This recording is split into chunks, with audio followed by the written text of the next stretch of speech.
So last week I talked a bit about vampires in general, and there was a PowerPoint and some movies.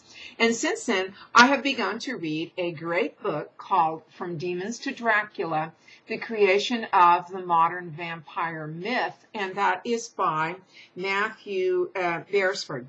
Now, I find this book interesting because it goes into greater depth about early vampires and how they evolved, which is exactly what the purpose of this class is. And particularly interesting to me were the parts about the ancient vampires. Ancient vampires were not so much perceived in the same manner that modern vampires are from the point of view of the blood aspects and other types of aspects, such as out to, change everybody into a vampire. And when I talk about ancient, I'm not talking about ancient Greece and even Egypt and Sumeria, but more modern times, the Middle Ages and onward from there. The vampires, the revenants, and I talked about them last week. The revenants were really out for revenge on people who had done them wrong. They weren't so concerned about staying alive while they were dead, if that makes any sense, but more about, again, getting the revenge. They were even sometimes considered playful, more like poltergeist, even though poltergeist can be pretty dangerous, more like poltergeist, which means playful ghost, as opposed to the more malevolent vampires of the modern era. Now, whether those vampires started with Dracula, and of course there were other vampiric evil vampires before them, they were perceived differently in the times preceding the 19th century. I also want to make a remark about Egyptian vampires. Now, vampires did not exist in Egypt, either as revenants or from where we look at it. But according to Beresford, there were pharaohs, I should say, not was pharaohs, there were pharaohs who would bathe in blood in order to remain youthful.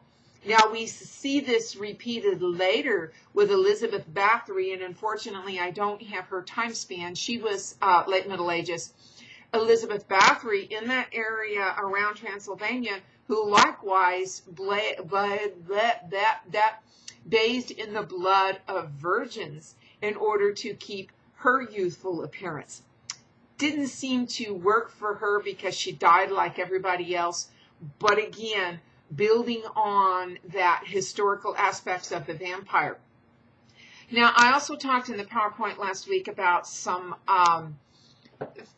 real physical reasons why people thought that corpses would come back to life.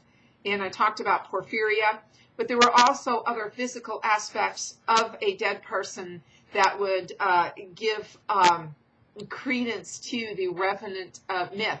One was that hair and fingernails continue to grow after death. Another one is that when we die, and I know this is an unpleasant subject, so, bear with me, but you wouldn't be taking this class if unpleasant subjects bothered you. But our corpses bloat. And if you were to take a stake and drive it into a bloated corpse, all those gases would release, and the corpse would seem to waste away to nothing. Also, we never should discount premature burial, in that in the old days, people didn't always know when a person was dead, and they would do the mirror test, holding the mirror up to the mouth to see if any breath was coming out. But there is a lot of evidence that people were buried alive. And so when you go back and examine those coffins or the mausoleums where they were laid to rest, so to speak, because they were really resting, there would have been evidence of them moving around, having shifted positions, etc. So those are some of the reasons for the existence of the vampire myth. And the vampire myth from Greece and onward has continuously evolved and changed. Now you're going to start talking about Dracula.